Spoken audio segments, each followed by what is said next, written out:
बिस्मिल्लाहिर्रहमानिर्रहीम। बोलते कालम के साथ मैं आमिर रज़ा खान। और हौज़िज़ ने बाब मंदब बंद करने का ऐलान कर दिया है। ब्लॉकेट का ऐलान किया है। सना में उनके एयरपोर्ट पर हमले के बाद से उन्होंने सऊदी अरब पर भी हमला किया था, लेकिन अब उन्होंने कहा है कि वो रेड सी जो है, यानी जो सुर्ख समंदर है, नाम का सुर्ख समंदर है, वैसे तो पानी वैसा ही है, वो उसको बंद करने जा रहे हैं। और अब यहाँ से जो है कोई भी जहाज़ नहीं गुजरेगा। पहले ही दुनिया जो है एक बड़े तजारती खसारे का शिकार है, क्योंकि जो स्ट्रेट ऑफ हॉर्मुज़ है, आपने हर्मुज़ जो है वो बंद है खलीज फ़ारस में। और अब मेडिटेरियन की तरफ जाने वाला बाब मंदब भी जो है ये भी बंद हो जाएगा, ये जो नहर स्वेज़ के साथ मिलता है। और इसी से दुनिया की एक बड़ी तजारत जो है तेल की जाती है, और इसका सबसे ज़्यादा फ़ायदा जो है सऊदी अरब उठाता है। यमन में हौज़ीज़ पर जो है सऊदीज़ ने हमला भी किया था। सना के एयरपोर्ट को जो है उन्होंने जो है नुकसान पहुँचाया था। डोनाल्ड ट्रंप ने इसकी तारीफ़ भी की थी, क्योंकि उनके मुताबिक जो हौज़ीज़ हैं ये दहशतगर्द हैं, और ये यमन के अंदर दहशतगर्दी में मुलव्वस रहते हैं। इससे पहले भी इन्होंने मुख्तलिफ़ जगहों पर जो है बाब मंदब को बंद करने की धमकी दी थी। रॉकेट्स इनके पास हैं, आने और जाने वाले जहाज़ों पर ये हमला कर सकते हैं। बिल्कुल ये बाब मंदब के कोने पर बैठे हुए हैं, यहाँ पर इनका कब्ज़ा है, और यमन के फ़ौजी भी इनसे ये कब्ज़ा नहीं छुड़वा सके हैं। ये एक बड़ा बहरी रास्ता है।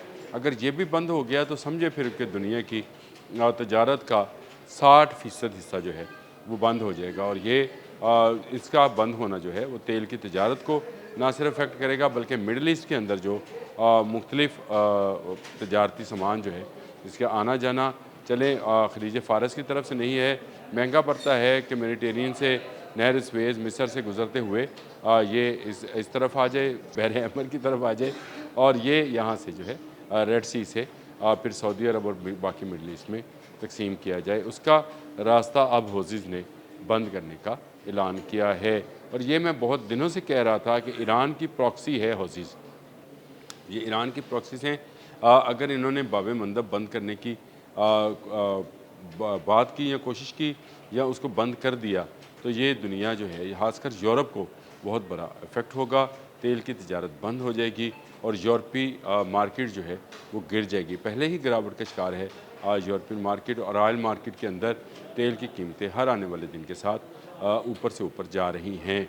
आज भी जो हमारे मिडल ईस्ट का तेल है, जिसको क्रूड कहा जाता है, ये $80 पर बैरल पर ट्रेड हो रहा है, जबकि ब्रेंट जो है वो तो $86-87 पर चला गया।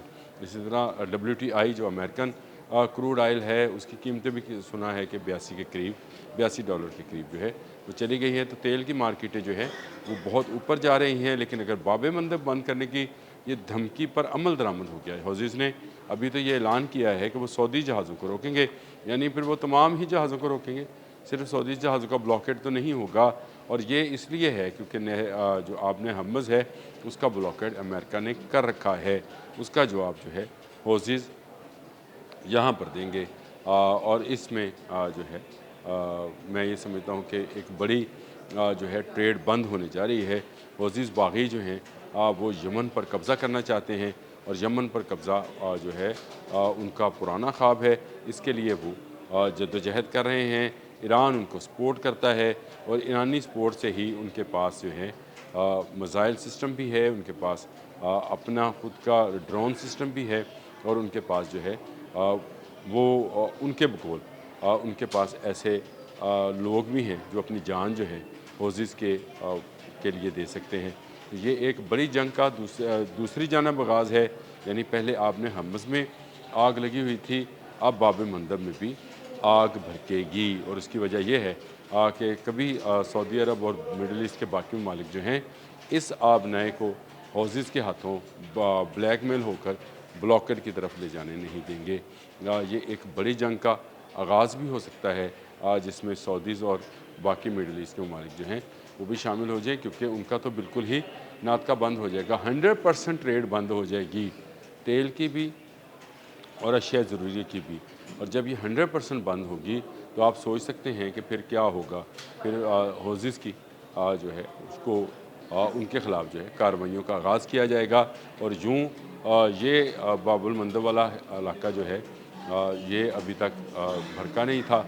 अब ये जो है रेड सी वाला इलाका जो है ये भी आग इसी जंग की आग में भड़केगा। तो ईरान की जंग जो ईरान अमेरिका जंग है वो भड़क कर अब इस इस इलाके में भी आ रही है। और इसमें आने का मतलब ये है कि ये जंग जो है अपनी वसअत को मज़ीद दिखाएगी, अपनी वसअत मज़ीद दिखाएगी या फैल जाएगी। क्या कहेंगे, मुझे तो समझ नहीं आती है कि क्या किया जाए कि जंग जो है ये अब रुकती हुई नज़र नहीं आ रही है, फैलती हुई नज़र आ रही है। एक के बाद एक रियासत जो है इस जंग में शामिल होती जाएगी। देखिए लेबनान के अंदर हिजबुल्लाह जो है ईरान की प्रॉक्सी है, वो भी इसराइल के साथ जंग कर रही है। अब हौज़ीज़ जो हैं जिनको कहा जाता है कि ये भी ईरान की प्रॉक्सीज़ हैं, ये सऊदी अरब और मिडल ईस्ट के बाकी ममालिक के ख़िलाफ़ जो है इन्होंने जंग का आगाज़ कर दिया है। तो ये जंग तो फैल कर फिर बहुत बड़ी जंग हो जाएगी और वाकई ही ये एक मिनी थर्ड वर्ल्ड वार होगी। लेकिन क्या ये मिनी थर्ड वर्ल्ड वार ही रहेगी? क्या यूरोप इसमें इंटरवीन नहीं करेगा? क्या अमेरिका कामयाब नहीं होगा, जो कि पहले ही बरतानिया से कह रहा है कि ईरान जंग के लिए उसको फ़ौजी अड्डे दरकार हैं। इसीलिए तो के स्टार्मर को वहाँ से हटाया गया और उसकी जगह पर नया वज़ीर आज़म लाया गया है ताकि ये अड्डे हासिल किए जाएँ। ये भी स्टोरी मार्केट में अब आ गई है कि अमेरिका ने कह दिया है कि उसको मज़ीद अड्डे चाहिए बरतानिया के, क्योंकि अड्डे हैं मिडल ईस्ट के अंदर भी, और उसको वो अड्डे जो हैं अब इस्तेमाल करने हैं। अपने अड्डे तो वो तबाह करा चुका, अब बरतानिया के अड्डे भी तबाह कराएगा। लेकिन मैं ये समझता हूँ कि बाब अल मंदब वाला रास्ता अगर ट्रेड के लिए बंद हो गया तो ये दुनिया के लिए एक बड़े नुकसान का बायस बनेगा, और ख़ासकर उन ममालिक के लिए जो ऑयल बाहर से ख़रीदते हैं, उनके लिए तो बड़ी परेशानी है। तजारती कंपनियां जो हैं वो बैठने शुरू हो जाएंगी और दुनिया का कारोबार आपको रुकता हुआ, सांसें रुकती हुई महसूस होंगी। ये इस तरह से है कि जैसे गला दबोच लिया जाए। बाब मंदब एक गला है, तजारत का एक बहुत बड़ा ज़रिया है जिससे ऑक्सीजन जो है आ जा रही है। स्ट्रेट ऑफ हॉर्मज़ आपने हम्मस बंद होने के बाद, यानी खलीज फ़ारस बंद होने के बाद, ये एक बड़ा रास्ता था तजारत का।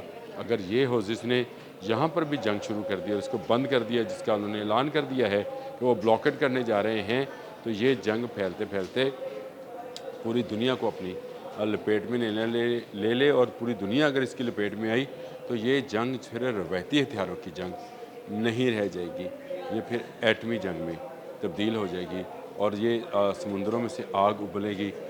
ये हमने सुना था, हमने देख लिया कि समुंदरों में से आग जो है वो उगली जा मतलब फैलाई जा रही है, और इस जंग का दायरा कार जो है उसको हर आने वाले दिन के साथ वसी से वसी तर किया जा रहा है।